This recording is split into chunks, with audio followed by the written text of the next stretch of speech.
Hello everyone, welcome back to my channel again. आज आप सबके लिए एक और इंटरेस्टिंग सी वीडियो लेकर आई हूँ। तो आज हम करने वाले हैं ई लाइन कुर्ते की कटिंग, जो फ्रंट से स्लिट वाली होने वाली है, साथ ही हाफ कॉलर और बहुत ही सिंपल स्टेप के साथ ये वीडियो होने वाली है। तो चलिए बिना देरी के वीडियो को स्टार्ट कर लेते हैं। तो सबसे पहले मैंने ये 3 मीटर फैब्रिक लिया है और इसके साथ मैंने 3 मीटर ही लाइनिंग ली है। तो चलिए बिना देरी के वीडियो को स्टार्ट कर लेते हैं। तो सबसे पहले हमें इस कपड़े को ओपन कर लेना है और यहाँ पर मैंने अच्छे से दोनों को प्रेस करके रख लिया था। और ये जो कुर्ती का कपड़ा है ये काफ़ी ज़्यादा शाइनी, और इसमें जब मैंने हाथ अंदर डाल के देखा तो ये काफ़ी विजिबल हो रहा था। तो इसके लिए जो अस्तर है वो हमने थोड़ा सा मोटे वाला इस्तेमाल करा है। तो अब हम इसकी कर लेते हैं कटिंग। तो सबसे पहले मैं अस्तर की कटिंग करने वाली हूँ, तो मैंने इसको अच्छे से प्रेस कर लिया। अब इसको हम बिछा लेते हैं। कपड़े को मैंने बिछा लिया है डबल फोल्ड करके। ओपन वाली साइड हमें अपनी तरफ रखना है क्योंकि हम इसे फ्रंट कट वाली कुर्ती बना रहे हैं। अब मैं यहाँ पर स्केल की हेल्प से आधा इंच का मार्जिन लेते हुए एक सीधी लाइन ड्रॉ कर लूंगी। ये लाइन हमें पूरी कुर्ती में लंबाई में खींच लेनी है। अब हमें यहाँ पर दोबारा से आधे इंच का मार्जिन लेना है। ये हमारा आगे जो पट्टी आती है उसके मार्जिन में जाएगा, इसलिए इसको भी मैं स्केल से सीधा इस तरह से कर लूँगी। तो ये निशान केवल हमारा फ्रंट कुर्ती पे लगेगा, तो इसलिए मैंने यहाँ पर ये लगा लिया है। अब हमें कुर्ती की लंबाई का निशान लगाना है। लंबाई का निशान आप अपने अकॉर्डिंग लगा सकते हैं। मैंने यहाँ पर 44 लगाया है। वीडियो में पूरा शो नहीं हो पा रहा था, इसलिए मैंने यहाँ पर दोबारा आपको दिखाया है। अब यहाँ पर हमें इसका भी मेजरमेंट्स लगा लेने हैं। तो सबसे पहले मैंने यहाँ पर शोल्डर का निशान लगाया है 7.5 इंच पे, क्योंकि हम ये कॉलर वाला बना रहे हैं तो इसमें हाफ इंच एक्स्ट्रा रखते हैं। अब हमें आर्म्स का निशान लगाना है, तो वो भी मैंने 7 इंच पे लगाया है। उसके बाद लंबाई में 7 इंच पे एक और निशान लगाना है और 14 इंच पे दूसरा निशान लगाना है। अब इन सभी निशानों को सीधा कर लेना है। आपका कॉलर वाले नेक में जितना भी आप शोल्डर या आर्म होल रखते हो, उससे हमें हाफ इंच इसमें बढ़ाकर रखना है, क्योंकि कॉलर में खिंचाव आता है जिससे हमें एक एक्स्ट्रा चाहिए होता है। तो यहाँ पर मैंने जो भी निशान लगाए थे इनको स्केल से सीधा कर लिया है। अब यहाँ पर मैं फ्रंट का निशान लगा रही हूँ 7 इंच पे। 7.5 पे मैंने इसका शोल्डर लगाया था और 7 इंच पे मैं इसका फ्रंट ले यहाँ पर अब हम बॉडी मेजरमेंट के निशान लगाएंगे। तो यहाँ पर बस्ट साइज था 10, तो इनका जो अपर बस्ट और लोअर बस्ट उसमें काफ़ी डिफरेंस था। तो यहाँ पर मैंने 3 इंच पे एक और निशान लगाया है, और ये मेजरमेंट काफ़ी बॉडी में आता है। तो इसमें हमें ये निशान इस तरह से इसलिए लगाना होता है क्योंकि ये साइड से अगर हम बस्ट साइज का निशान लगा लेंगे तो वो झोल खा जाएगा कपड़ा, इसलिए हमें ये निशान थोड़ा सा तिरछे में लगाना होता है।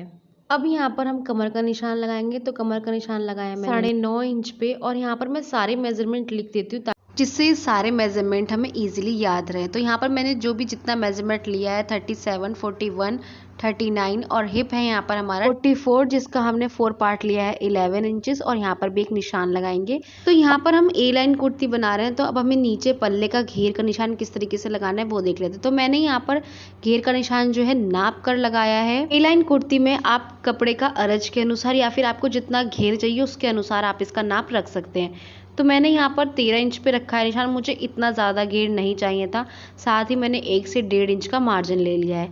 अब हमने जो यहाँ पर हिप का निशान लगाया था उस निशान को घेर से मिलाना है तिरछे में।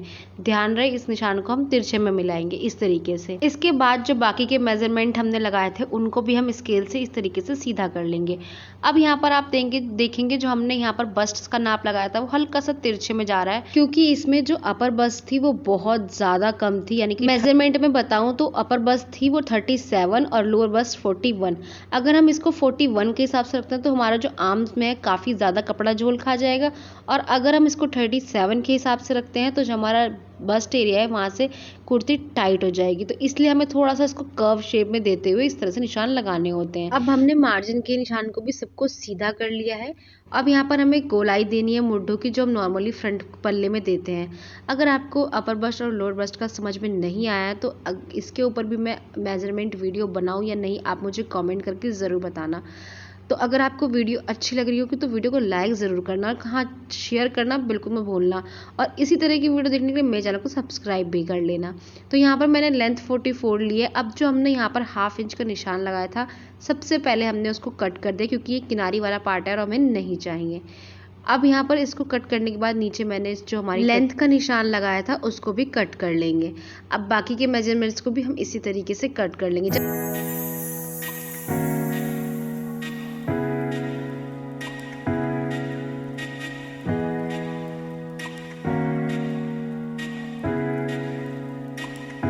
अभी हमने फ्रंट पल्ले की कटिंग कर ली है। अब चलते हैं बैक कटिंग करने के लिए। तो बैक कटिंग करने के लिए सिंपली हमें बंद वाली तरफ से बिछाना है और इसको जो हमने ओपन वाली साइड से कटिंग करी थी, जितना भी हमने ये एक्स्ट्रा कटिंग करा था, इसको बाहर निकालना है और बाहर निकालते हुए हमें बाकी के निशान लगाने हैं, जैसे कि हमारा आर्म होल में जो हम गोलाई देते हैं एक्स्ट्रा रखते हुए वो, और उसके बाद बाकी के सारे मेजरमेंट इसी तरीके से कटिंग होंगे।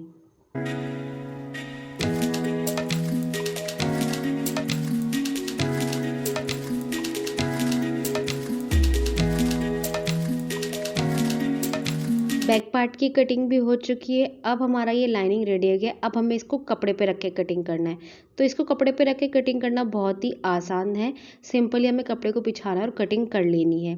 तो ये जो कपड़ा है, सबसे पहले हमें इस पे फ्रंट पल्ले को रखना है और मैंने ये कपड़ा आड़ा निकाला है क्योंकि जो इसका प्रिंट था वो आड़ा था। अगर मैं इसको लंबाई में निकालती तो इसका जो प्रिंट है ना वो तिरछे में आता और वो बिल्कुल भी अच्छा नहीं लगता। तो इसलिए मैंने ना इसको आड़े में निकाला। आपका कपड़ा लंबाई में निकल जाए तो आप लंबाई में निकाल सकते हैं। तो यहाँ पर मैंने फ्रंट पार्ट पहले निकाल लिया। अब बैक पार्ट को इसी तरीके से बिछा लेना है और उसको भी सेम तरीके से निकाल लेना है। बचे हुए कपड़े में से ही मैं बाजू निकालने वाली हूँ। तो बाजू की लेंथ मैंने यहाँ पर रखी है 19 इंच। तैयार हमारा ये लगभग 17 इंच का आएगा। अब इसकी हम कटिंग कर लेते हैं। तो इसलिए उसकी कटिंग भी मैं नॉर्मल तरीके से ही करने वाली हूँ, जो हमारा बेसिक होता है। तो सबसे पहले मैंने 2 इंच का नीचे मार्जिन का निशान लगा लिया फोल्ड के लिए, और इसमें आप चाहें तो अस्तर लगा के कपड़ा भी फोल्ड कर सकते हो, और इसे भी स्केल से मैंने सीधा कर लिया है। ऊपर मैं 3 इंच की गहराई दूंगी। आपका साइज़ हल्का है तो आप 2.5 इंच पे भी दे सकते हैं। और 3 इंच का निशान लगाने के बाद इसको मैंने सीधा कर लिया है। अब जितनी भी हमारी चेस्ट है उसको हमें 5 से भाग देना है। जो भी आपका आएगा उसका निशान लगा लेना है और नीचे बंद का मोहरी का निशान लगाना है और इन दोनों निशानों को आपस में मिला लेना है। और अब यहाँ पर 1.5 इंच का या 2 इंच का मार्जिन देते हुए उसको भी सीधा कर लेना है। तो बस हमारी ये स्लीव्स की कटिंग ऑलमोस्ट रेडी है। अब इन निशानों को नीचे सीधा कर लेना है और अब यहाँ पे दे देनी है हमें गोलाई। गोलाई देने के बाद अब इसकी भी मैं कटिंग कर दूंगी।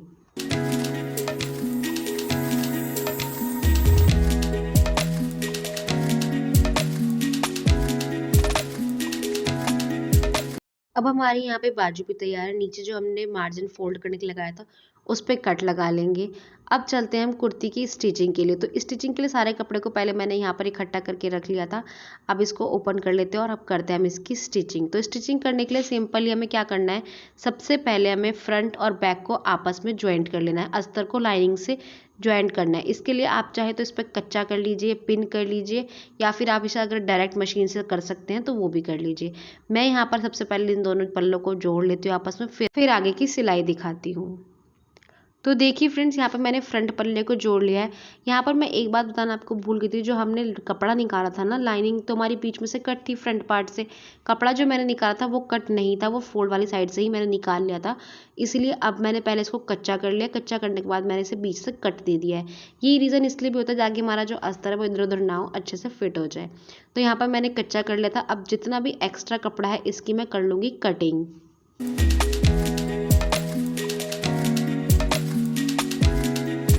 तो देखिए, जैसे हमने फ्रंट पार्ट तैयार किया था, सेम हमें बैक पार्ट भी इसी तरीके से तैयार कर लेना है। तो उसके लिए भी मैंने सेम इसी तरीके से कच्चा कर लिया था इस पे भी। तो ये हमारा बैक और फ्रंट दोनों रेडी हो चुका है। अब चलते हैं पहले फ्रंट पार्ट की तरफ। जो हमारा फ्रंट पार्ट है उसमें आएगी ये पट्टी। पट्टी मैंने 2.5 इंच की कटिंग करी है।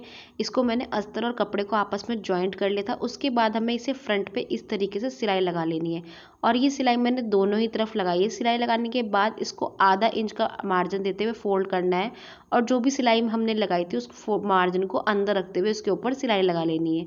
और इसी तरीके से मैंने दोनों तरफ सिलाई लगा ली है। सिलाई लगाने के बाद कुर्ती को इस तरीके से पलटना है। अब जो हमारी राइट साइड है यानी कि सीधी तरफ कुर्ती है, उसको हमें उल्टी तरफ वाली कुर्ती की साइड को इस तरह से ऊपर रखना है। यानी कि जो हमारा राइट वाला पल्ला है वो ऊपर है और लेफ्ट वाला नीचे, और इसके ऊपर रखते हुए हमें सिलाई लगानी है। लेकिन उससे पहले हमें नीचे कट कितना छोड़ना है उसका एक मार्जिन ले लेना है। तो मैंने निशान आई थिंक 13 या 14 इंच पे लगाया है। आपको जितना फ्रंट से स्लिट रखना आप उस हिसाब से लगा सकते हैं। और साथ में मैंने जो गला प्रिपेयर करके रखा था वो भी बना लिया है। और अब उसके बाद हमें जो बैक पार्ट है उसके हमें सबसे पहले कंधे जोड़ने हैं। कंधे जोड़ने के बाद जो हमने फिटिंग का निशान लगाया था उससे फिटिंग दे देनी है। फिटिंग देने के बाद अब इसको हमें वापस से सीधा कर लिया है। तो देखिए, हमने इसमें फिटिंग भी दे दी है, नेक भी लगा दिया है, फ्रंट से जो हमने कट लगाया था उस पर भी जोड़ लगा लिया है। अब इसकी जो साइड्स है उसको हमें किस तरीके से फोल्ड करना है वो देखना है। तो यहाँ पर ना आपको इसके पल्ले को तिरछा ही फोल्ड करना है, ध्यान रहे हमें इसको सीधा फोल्ड नहीं करना है, नहीं तो इसका ए शेप आएगा ही नहीं। तो इस तरीके से तिरछे में आप इसको पहले किसी चीज़ से पिन कर लीजिए या कच्चा कर लीजिए, उसके बाद भी आप इसको सिलाई लगा सकते हैं। तो यहाँ पर देखिए मैंने दोनों तरफ पल्ले पे सिलाई लगा ली है इसी तरीके से, और मैं इसको तुरपाई करने वाली हूँ। आप चाहें तो इसको सिलाई वाला भी बना सकते हैं, बट इसका कपड़े का जो रेशा है वो थोड़ा सा खिंच रहा था, जिसकी वजह से मुझे इसमें तुरपाई करनी पड़ी। अब हमें इसमें बाजू लगानी है। तो बाजू मैंने वीडियो में फुल डिटेल के साथ नहीं बताया क्योंकि वीडियो बहुत ज़्यादा लेंथी हो जाता। सो सिंपली बाजू में जो हमने एक्स्ट्रा मार्जिन लिया था उसको हमें फोल्ड करना है और उसके बाद गोलाई देकर निशान लगाकर इसमें कुर्ती में अटैच कर लिया है। अब लास्ट रह गया है हमारा इसमें कॉलर। तो कॉलर लगाने का भी तरीका मैंने इसमें शॉर्ट में समझाया है। वैसे मैंने ऑलरेडी कॉलर्स की फुल डिटेल के साथ वीडियो अपलोड करी है, gents collar, half collar, round collar, जो भी आपको वीडियो देखनी हो मैं लिंक सबका डिस्क्रिप्शन में दे दूंगी। तो सबसे पहले मैंने बुकरम ली है, 14 इंच इसकी लंबाई रखी है और इसको एक गोलाई देते हुए साइड से बीच में मैं इस तरीके से ये सिलाई लगा रही हूँ ताकि जब हम इसकी गोलाई की कटिंग करें तो वो आड़ा तिरछा ना हो, दोनों एक बराबर कटे। इस तरीके से आप चाहें तो ये लगाएं, वरना ये ऑप्शनल है। कटिंग करने के बाद जो हमने यहाँ पर सिलाई लगाई है बीच में, इसको हम खोल लेंगे और इसका मैंने फुल डिटेल शॉर्ट्स में भी शेयर कर दिया है, आप वहाँ से भी देख सकते हैं। अब यहाँ पर मैंने 2 पीस कपड़े के लिए हैं। अब इन दोनों में मैंने अस्तर को अच्छे से बिछा लिया है क्योंकि इसमें हमारा जो बुकरम है वो विजिबल हो रहा था, तो इसलिए मैंने दोनों पे अस्तर ज्वाइंट करा है। अब यहाँ पर हम कॉलर में जैसे नॉर्मली सिलाई लगाते हैं, साइड से हमें कोनों से पक्का करते हुए सिलाई लगा लेनी है और सिलाई लगाने के बाद मैं जो यहाँ पे मार्जिन आधा इंच का ले रही हूँ, इन सभी को कटिंग कर दूँगी। कटिंग करने के बाद यहाँ पर छोटे छोटे से हमें ऊपर की तरफ राउंड जिस तरफ कॉलर है कट लगा लेना ताकि इसे फोल्ड करने में आसानी रहे।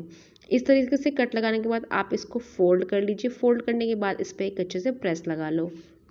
प्रेस लगाने के बाद हमें इसे कुर्ती पर अटैच करना है। तो सबसे पहले हमें कॉलर का सेंटर पार्ट निकाल लेना है और चौक से इस पे निशान लगा लेना है।